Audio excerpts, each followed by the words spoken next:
what kind of, do you got any crazy stories from serving? I mean, you said you've been serving for 4 years. What do you do? And if you can talk about it, if you can't talk about it, don't worry about it. But if you can, like, what do you do in the Air Force? Yeah, so I can, but I'd say that the most interesting and the craziest stories that I have are ones I probably can't tell. Yeah, of course. But I mean, the Air Force community's been amazing to me. The Guard's been so good to me. I am what's called a sensor operator, so it's the right seat, what a civilian might call like the co-pilot position for the Reaper. So for the MQ-9, it's intelligence, surveillance, reconnaissance. Those are the drones. That's right, like the a drones. Reaper drone. Yeah, they replaced the Predator. Yeah, and so they have they have global capability, and I'm sure some of them fly in regions that I am also unaware of, you know, and that's the way it has to be. But yeah, it's a good job. It's a good life. So wait, do you do like the targeting? Because you're not flying it? Yeah, that's right. Yeah. Have you seen the new Jack Ryan show? I have. Yeah. So the guy on there is he's my job. Yeah. Dang. Yeah. That's it. So I would say that's a little bit Hollywoodized, but but some of it is accurate. Yeah. But Jack Ryan's a good show, and you got a bunch of dollar bills on your wall. Yeah, that's right. That's right. So my unit does not. I actually don't know of any unit that does a dollar bill thing. Okay. But I'm sure. I mean, dude. I mean, everyone's got their own thing. I'm sure. Yeah. But yeah, man, that type of stuff. I mean, that's a reality. That's something that I think can be talked about. Is like that's modern warfare. That is not the video game. That's like there are times when I go to work and I have to be taken aback a bit and say, oh my gosh, I can't believe that this is what I do. This is the reality I live in.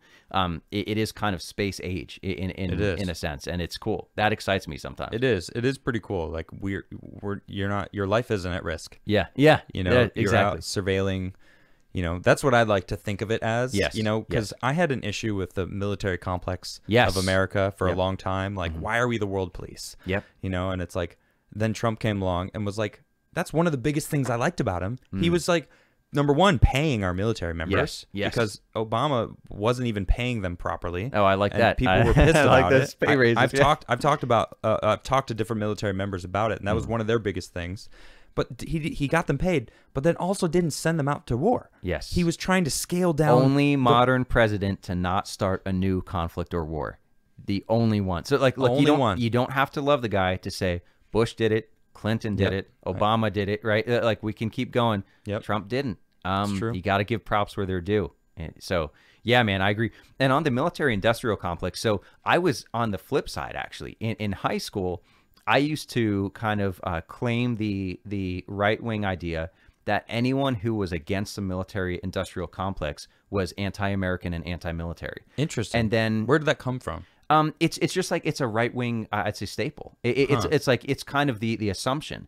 And then I dug into that a bit, and I realized, wait, no, there actually is a military industrial complex. There are instances in which a general just happens to retire and go next door and work for a civilian company, make a lot of money, and then also be able to sell things for possibly too high prices, right? Back to the military. And I realized to oversell, right? So one of the most pro-military, pro-American things you can do is to hold those people accountable, actually, to say, if we can buy the best body armor for $12 or the worst body armor on the market for $50 a pop, then we owe it to our men and women who are wearing this body armor to buy the best for the cheaper price, as opposed to what feeds the pockets of the people who want it. So, well said. Yeah, I think there's some truth there. Yeah. I'm not saying that all contracting companies are bad or anything like that, but accountability matters for sure. Oh, absolutely. I mean, and they turn into lobbyists, and yes, it's not only just that they'll buy the $50 ones, they'll buy 400,000 of them for 100,000 troops. Yes. You know, it's like, exactly. And that's taxpayer dollars. Yep. You know, it's like, these are the things, and they're not even really transparent about it because of, you know, national security. And it's like, well, okay, at some point we have to have some sort of check on the system. Yes. You know, and that I kind of want to actually bring up what happened to you now, because we were kind of talking about the check on the system. Yeah. Right. So Luke, point. You were running for a House seat in Pennsylvania 18. Why don't you break down what happened to you? All right, sure. So I was the Republican nominee for the PA 18 House seat, and starting election night, I started getting DMs on Instagram, emails, Facebook posts, various methods of people from around my district saying the same thing. And there were people saying, hey, man, just so that you know, I know you were supposed to be on our ballot. I know you were the nominee. Your name was absent on my ballot. Only your Democratic opponent's name was on the ballot. The only other option was a blank spot for a write-in candidacy. And that's crazy. The first one I saw, honestly, I disregarded. I was like, it might be a typo. It might be just a crazy guy. Like, who knows, whatever. And then I started getting more and more and more. And now I have several dozen. I've posted them, screenshots of written accounts on my social medias. Yeah. And then I have sworn affidavits from these people as well. Before I went public, I wanted to make sure I got those sworn, legal, notarized statements, because I don't like being someone who dabbles in he said, she said stuff. Right. I don't want to say like, oh, I know a guy who knows a guy who said I was on his ballot. I think it might be true, or it might not, and it might make me look very foolish. Correct. But once I have written accounts and sworn statements, that's where I come out and say, whether it's error or fraud, I don't really care. The bottom line is the election was unstable and inaccurate. Yes. That's what matters. Error, fraud, that's up for debate. However you want to label it. However you want to label it. It doesn't matter, because it exists. That when, I mean, you were chosen as the Republican candidate. In your district by thousands of people. By their endorsement, their time, their money, their signature, and by a lot of my own time. Like this time last year, I was going around in the cold, knocking doors, getting signatures every day. Sun up, sundown. So it is personal to me. I'm like, I went through the legal process to be a name on this ballot. Thousands of people wanted me to be this name on the ballot. And whether it's a mistake or anything else, I should have been there. So, but you did see, some people were saying they did see your name?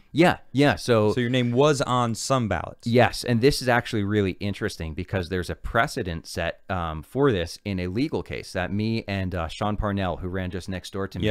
I've met Sean. He's great. Sean, he's a good guy, also a veteran. And we sued the Board of Elections because in the mail-out ballots, which went out prior to Election Day, they screwed it up so that there was a misprint where the wrong candidate was listed in the wrong district. What? So some of them were correct. Some of the mail-out ones went out and didn't need to be withdrawn, redacted. But some of them, 30,000 of them, were illegal. And then so we sued the Board of Elections. We got it corrected because they were mail-in ballots and we had time to do it.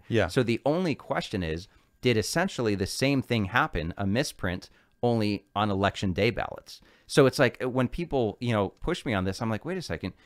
2 weeks ago, we had a legally recognized case where this same thing happened, misprints that affected ballots. Right. So the only question is, did it happen again? Right. I mean, I don't think that's a ridiculous thing to ask.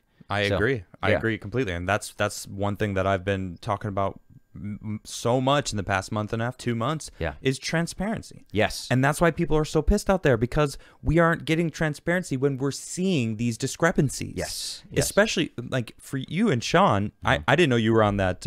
I knew about his lawsuit. But the fact that you were on that lawsuit with him, and it proved that there was some 30,000 mail-in ballots that were fraudulent. And illegal that wasn't ballots. Debated. Like everyone owns that. They're like, yep, they were illegal. We needed to redact them. That's not like some right-wing conspiracy. It's like everyone knows that. Well, guess who didn't talk about that?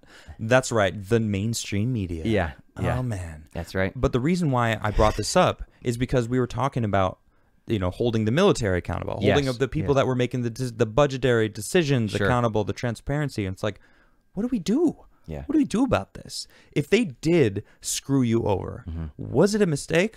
Right. Was it a mistake? Was it a misprint?